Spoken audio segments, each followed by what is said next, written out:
नमस्कार बच्चों, कैसे आप सब। आज मैं लेके हूँ आपके लिए सोशल साइंस का जो आपका पेपर हुआ है इवनिंग शिफ्ट के लिए, उसका ऑफिशियल आंसर की। देखिए, मैं आपको साफ बोल दूँ, मैं जो भी आपको आंसर की देता हूँ ये ऑफिशियल आंसर की होता है। इसमें मेरा कोई अपना पर्सनल आंसर नहीं होता। जो गवर्नमेंट ने आंसर जारी किया है उसके अकॉर्डिंग मैं आपको आंसर बताता हूँ। यानी आपका जो आंसर शीट है वो इसके अकॉर्डिंग चेक होगा जो मैं आपको बता रहा हूँ। तो जो भी इसमें आंसर बताऊंगा वो बिल्कुल as per the marking scheme है जो गवर्नमेंट को टीचर को दिया गया है, जिनके अकॉर्डिंग वो आपका आंसर शीट चेक करेंगे। तो चलिए गवर्नमेंट का आंसर शीट से मैच करते हैं आपके कितने मार्क्स सही बैठ रहे हैं। बिल्कुल ए टू जेड सारे एक्यूरेट आंसर आपको बताने वाला हूं as per the marking scheme. पहले क्वेश्चन का आंसर था द सोशल कॉन्ट्रैक्ट नाम की पुस्तक लिखी है रूसो ने, तो आपको पहला ऑप्शन ए लगाना था। फ्रांस में किसने शासक को आतंक का युग कहा जाता है, तो रॉबेस्पियर। रॉबेस्पियर सी इसका आंसर था। क्वेश्चन नंबर 3, फ्रांस को किस वर्ष गणतंत्र घोषित किया गया था, 1792 में। रिपब्लिक घोषित किया गया था 1792 में। 1789 की फ्रांसीसी क्रांति से पहले फ्रांस में चली आ राजनीतिक संस्था कौन सी थी, तो स्टेट जनरल यानी ए इसका आंसर था। फोर्थ क्वेश्चन का ए आपका आ गया। फिफ्थ क्वेश्चन, भारत का मानक यामोत्तर कहा जाता है 80 डिग्री 30 मिनट पूर्वी देशांतर को, तो सी इसका आंसर था। स्थलीय भाग जो तीन ओर से जल से घिरा उसे क्या कहते हैं, उसे प्रायद्वीप कहते हैं, उसे पेनिनसुला कहते हैं। पश्चिमी तटीय मैदान का दक्षिणी भाग कहलाता है मालाबार तट, इसको मालाबार कोस्ट के नाम से जानते हैं। क्वेश्चन नंबर 8 देखिए, ए टू जेड 100% एक्यूरेट आंसर आपको मिलेगा इस चैनल पर, इसलिए बिल्कुल सब्सक्राइब करके रखें और दोस्तों को बोलें शेयर करें अधिक से अधिक, ताकि सबके पास एग्जैक्ट आंसर पाए। कोई देखी दिखाई वाली बात नहीं, एग्जैक्ट जो गवर्नमेंट का आंसर है हम उस पर प्रेफर करते हैं। बाढ़ आने वाले जो नए निक्षेपों से जो मिट्टी आती है उसे क्या बोलते हैं, खादर कहते हैं, उसे खादर बोला जाता है। लक्षद्वीप समूह स्थित है अरब सागर में स्थित है। जो लक्षद्वीप आइलैंड है वो अरेबियन सी में है। निम्नलिखित में से देशों के बीच पाक जल संधि भारत और श्रीलंका के बीच में है, इंडिया और श्रीलंका के बीच में है। निम्नलिखित में कौन सी गैर कृषि क्रियाएं नहीं है, तो बीज बोना गैर कृषि क्रियाएं। निम्नलिखित में कौन सी गैर कृषि क्रियाएं नहीं है, आप सोचा कौन सी गैर कृषि क्रियाएं जो है वो नहीं है, तो दुकानदारी, मत्स्य पालन, उद्योग और बीज बोना, तो ये गैर कृषि क्रिया नहीं है, ये गैर कृषि क्रिया में नहीं आता, ये कृषि क्रियाएं हैं। उसके बाद सोविंग ऑफ सीड्स। उसके बाद हम लोग आते हैं निम्नलिखित में कौन सा अस्थाई पूंजी का उदाहरण नहीं है, तो कच्चा माल जो है वो वर्किंग कैपिटल में आता है, रॉ मटेरियल। मानव एक पूंजी है क्योंकि इसमें ज्ञान और कौशल है, it has knowledge and skill. निम्न में कौन सा विनिर्माण क्षेत्र के अंतर्गत आता है, तो उद्योग आता है विनिर्माण में। इंडस्ट्री जो आता है वो मैन्युफैक्चरिंग सेक्टर का पार्ट होता है। क्वेश्चन नंबर 15 पे आ गए। संध्या अपने परिवार के लिए गमले में टमाटर उगाती है, उसका यह कार्य किस में के अंतर्गत आएगा, तो गैर बाजार क्रिया, क्योंकि सेल्फ कंजम्पशन के लिए था, नॉन मार्केट एक्टिविटी। कौन से भारतीय संविधान सभा के सदस्य थे, तो सरदार वल्लभ भाई पटेल जो थे वो इन चारों में से भारतीय संविधान के सदस्य थे, सरदार वल्लभ भाई पटेल। भारतीय संविधान स्वतंत्रता आंदोलन के दौरान हमारी किसकी अभिव्यक्ति करती है, तो आदर्शों की, हमारी आइडियल्स की जो है, आइडियल्स जो है फ्रीडम स्ट्रगल के दौरान उसको एक्सप्रेस करती है। सही मिलान की पहचान करनी है, तो जो बाइडन अमेरिका के राष्ट्रपति है, लोकतांत्रिक शासक हैं, यह अमेरिका के प्रेसिडेंट का नाम है जो बाइडन, यानी सी जो था वो करेक्ट आंसर था। निम्न में कौन सा कथन लोकतंत्र के समर्थन करता है, तो सभी। लोकतंत्र स्वतंत्रता और समानता को बढ़ावा देता है, टकरावों को सुलझाने का बेहतर अवसर प्रदान करता है, सरकार लोगों के प्रति अधिक उत्तरदायी होते हैं, तो सारे सही हैं, तो डी आंसर था ऑल द अबव। लोकतंत्र में अकाल और भुखमरी की संभावना कम होती है, यह तर्क देने में इनमें से कौन सा कारण सही नहीं है, तो जनता सशस्त्र विद्रोह कर सकते हैं, ऐसा लोकतंत्र में होता नहीं है कि पीपल जो है वो आर्म रेवोल्यूशन करेंगे, हथियार उठा लेंगे, तो डी जो है गलत है। उसके बाद 21 पे आते हैं। निम्नलिखित में से कौन सी लोकतंत्र की एक विशेषता है, तो ये प्रमुख फैसले निर्वाचन नेता लेते हैं, स्वतंत्र और निष्पक्ष चुनाव होते हैं, कानून का राज होता है, सभी सही है, तो डी आंसर है ऑल द अबव। ने अपने यहाँ नागरिकों के नियम कुछ इस तरह से बनाए हैं कि अल्पसंख्यक के लोगों को मतदान का अधिकार, मैंने आपको बताया था अल्पसंख्यक के बारे में, एस्टोनिया के अंदर अल्पसंख्यक को मताधिकार प्राप्त करना बहुत मुश्किल होता है, एस्टोनिया इसका आंसर है। 2000 तक मेक्सिको में केवल पीआरआई पार्टी, मैंने आपको बताया था इसकी पूरी कहानी, क्योंकि सरकारी दफ्तरों में काम कर रहे लोगों को पार्टी में बैठे हुए हिस्सा लेना अनिवार्य कर रखा है उसने। सरकारी स्कूल का अध्यापक को अपने विद्यार्थी के माँ बाप से पीआरआई को वोट देने को कहते हैं। अंतिम क्षणों मतदान केंद्र बदल दिए जाते हैं। तो सही है सारे, तो डी इसका आंसर था। क्वेश्चन नंबर 23 का डी, निम्नलिखित में कौन सा देश लोकतांत्रिक देश का एक उदाहरण है? भारत दुनिया का सबसे बड़ा लोकतांत्रिक देश है, इंडिया इसका आंसर था। ये आप देखिए सांप जो है इसने अपने पूंछ को मुंह में ले रखा है। ये मेरे सैंपल क्वेश्चन पेपर में भी था जो मैंने आपको बताया था। इसका मतलब होता है सनातनता का ये प्रतीक होता है, इटर्निटी बोलते हैं। ये आपके सैंपल क्वेश्चन पेपर का ही उठा के दिया गया था। नाउ जो सांप होता है अपनी पूंछ मुंह में लिए सांप, ये प्रतीक होता है सनातनता का, इटर्निटी का। निम्न में से कौन सा विकल्प तीसरे स्टेट का इंगित करता है? तीसरा स्टेट में कारीगर, वकील और व्यापारी वगैरह आते थे, तो ये आएगा बी आंसर। नेशनल असेंबली के द्वारा किए गए कार्यों के नीचे दिए गए विकल्पों को चुनिए। नेशनल असेंबली ने कौन कौन से कार्य किए थे? तो समानता व्यवस्था का अंत किया था, सही बात है। चर्च द्वारा एकत्र किए गए करों को समाप्त कर दिया था, ये भी सही है। चर्च के स्वामित्व वाली भूमि को चर्च के पास रहने दिया था, नहीं, चर्च से ले लिया था। तो पहला दूसरा सही है, इसलिए बी आंसर आएगा। बी पे आपको टिक करना था, बी इसका आंसर होगा। ये मैचिंग करनी थी, तो मैचिंग में प्रत्यक्ष कर जो है उसे टाइल बोलते थे, धार्मिक कर जो है उसे टाइद बोलते थे। तो ए का जो है मैचिंग बिल्कुल सही बैठेगा आपका, तो आपको ए पे टिक करना था। ए जो है वो बेस्ट ऑप्शन है, ए पे आपको मैच करना था। असेसन रीजन था कि जैकोबिन क्लब के सदस्यों को 100 कुलात के नाम से जाना जाता था, बिल्कुल सही स्टेटमेंट है।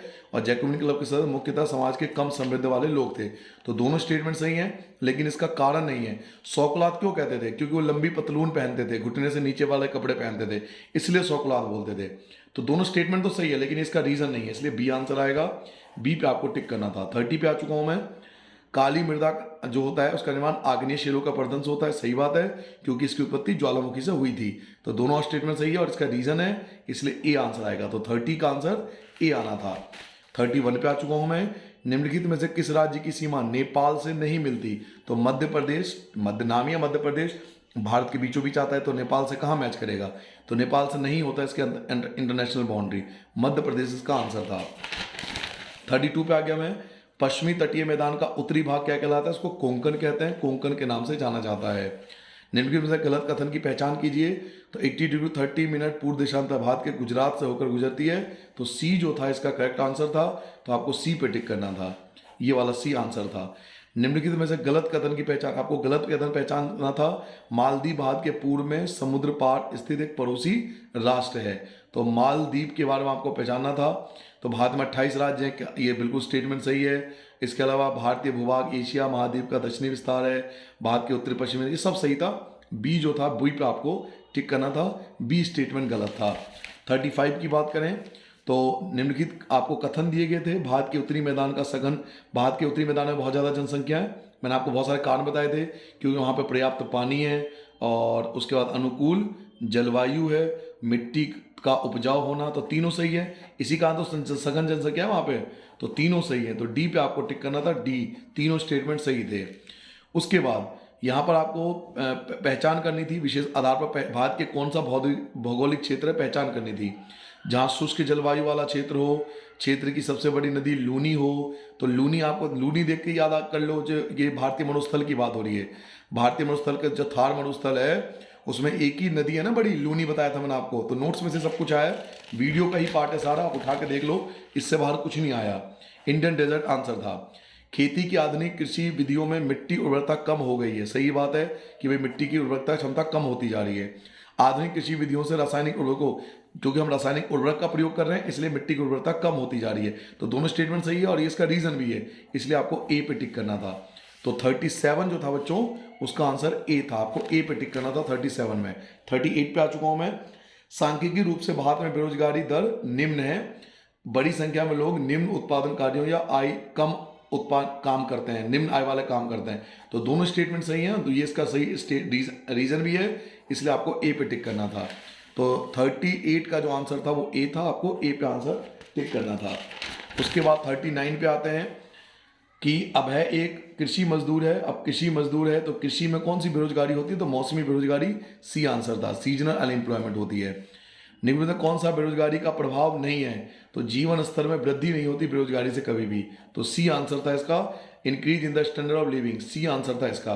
40 का क्वेश्चन नंबर 40 का सी आंसर था। 41 पे आ चुका हूं मैं कि शासन का प्रमुख लोगों द्वारा चुना जाना, कि प्रमुख लोगों का चुनाव जो होता है किस में होता है? गणराज्य में होता है, इंग्लिश में इसको रिपब्लिक बोलते हैं, तो रिपब्लिक इसका आंसर था। उसके बाद आपसे पूछा जाए जवाहरलाल नेहरू के अनुसार भारत की सेवा करने का क्या अर्थ है, तो ये सभी है।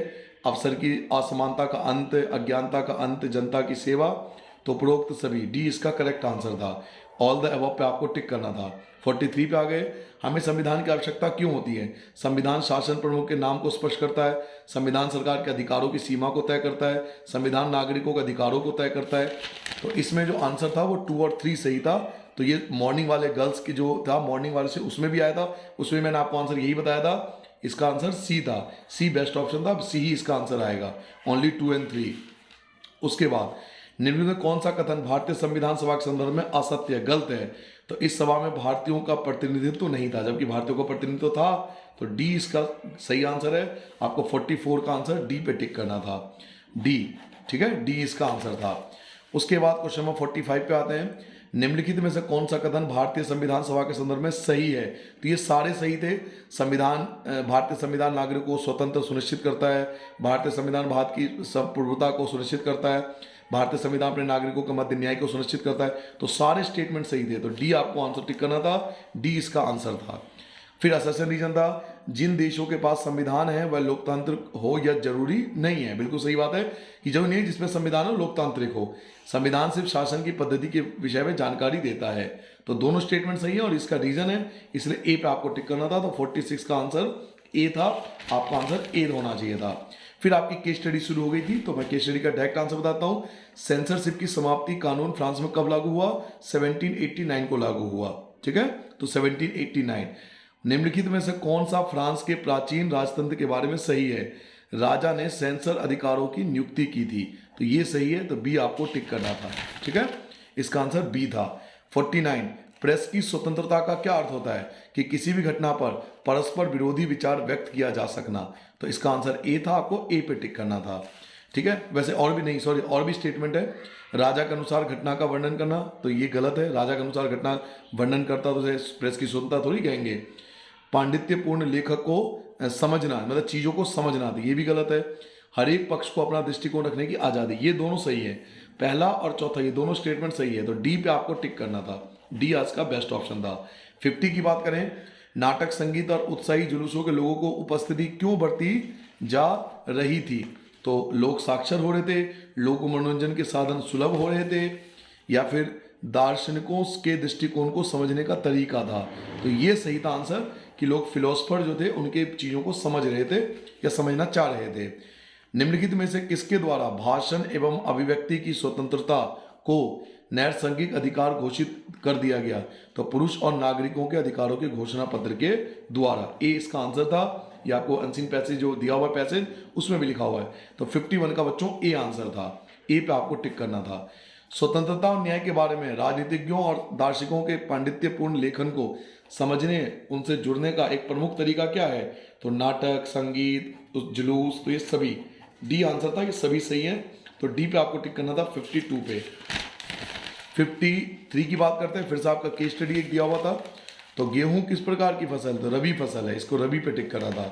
आलू की खेती किन महीने में होती है, तो अक्टूबर से दिसंबर में होती है, अक्टूबर से दिसंबर। निम्न में कौन सा कथन सही है। खरीफ की फसल बरसात के महीनों में उगाई जाती है, आलू एक खरीफ फसल है, बाजरे का प्रयोग पशुओं के चारे के रूप में किया जाता है, गेहूं बरसात के मौसम में उगाया जाता है। ये चार आपको स्टेटमेंट दिया हुआ था, इसमें से पहला और तीसरा जो है वो सही है। तो सी जो था इसका आंसर था। एक तो ये वाला स्टेटमेंट सही था और एक ये वाला स्टेटमेंट सही था, ये दोनों स्टेटमेंट सही थे। तो सी इसका आंसर था। देखिए जो भी आंसर बता रहा हूँ एज पर मार्किंग स्कीम बता रहा हूँ, इसमें मेरे कोई अपने आंसर नहीं है, इसलिए बच्चों आपका पेपर जो होगा इसके अकॉर्डिंग चेक होगा। ये ऑफिशियल आंसर की है। पालमपुर में किसान एक वर्ष में कितनी फसल उगाते हैं, तो 3, ये बुक में भी आपको दिया हुआ था। एक वर्ष में अधिक फसल पैदा करने के कौन सा साधन सहायक है, तो बिजली आ जाने के कारण किसानों को फायदा हुआ था, वो ज़्यादा से ज़्यादा फसल उगा सकते थे इरिगेशन के कारण। पालमपुर के संबंध में कौन सा कथन सही है, किसान पहले कुओं से रहट द्वारा सिंचाई करते थे, तो सही स्टेटमेंट है। कुछ प्रारंभिक नलकूप सरकार द्वारा लगाए गए, ये भी ठीक है। बाद में लोगों ने निजी नलकूप लगा लिए, ये भी ठीक है। तो तीनों सही है, इसलिए डी आंसर था, इसका डी आंसर आपको टिक करना था। अब आपको मानचित्र दिया हुआ था और मानचित्र के हिसाब से आपको राजधानी बतानी थी। तो मानचित्र में अगर आप ध्यान से देखोगे तो ये आपके पास ये वाला ऑप्शन था, ठीक है। ये देखिए, ये पश्चिम बंगाल के बारे में दे रखा था और पश्चिम बंगाल की राजधानी कोलकाता है, इसलिए कोलकाता पे आपको टिक करना था, बी इसका आंसर था। उसके बाद आपको भारत के उसी राजनीतिक मानचित्र बी पर्वत चोटी है, तो यहाँ पर कौन सी पर्वत चोटी है आपको पहचानना था। यहाँ पर कौन सी पर्वत चोटी है, ये वाली आपको पर्वत चोटी आपको पहचानना था। तो केरल, ये जो राज्य है केरल है, और केरल में फेमस एक चोटी है जिसका नाम है अनाईमुड़ी। तो अनाईमुड़ी बी जो था इसका आंसर था, अनाईमुड़ी पे आपको टिक करना था। पश्चिम बंगाल किसकी राजधानी है, तो कोलकाता की, बी आंसर है। और अगला, अनाईमुड़ी पर्वत चोटी कौन से राज्य में है, भारतीय राज्य में है, तो केरल में है, तो बी आंसर था। तो ये था आपको आंसर की, ये ऑफिशियल आंसर की था। ऑफिशियल आपका आंसर, जो आंसर चेक होगा वो इसके अकॉर्डिंग चेक होगा। तो मैं आपको बार बार कहता हूँ, जो मेरे यूट्यूब पर जो भी वीडियो आता है वो ऑफिशियल आता है, मैं अपनी तरफ से उसमें कुछ भी ऐड नहीं करता। तो ऑफिशियल आंसर की आपको देने का प्रयास करता हूँ। चैनल को सब्सक्राइब कर लें, शेयर कर दें, और इस टाइप के वीडियो आते रहेंगे। तो तैयार रहिए अगले वीडियो के लिए। जय हिंद, नमस्कार।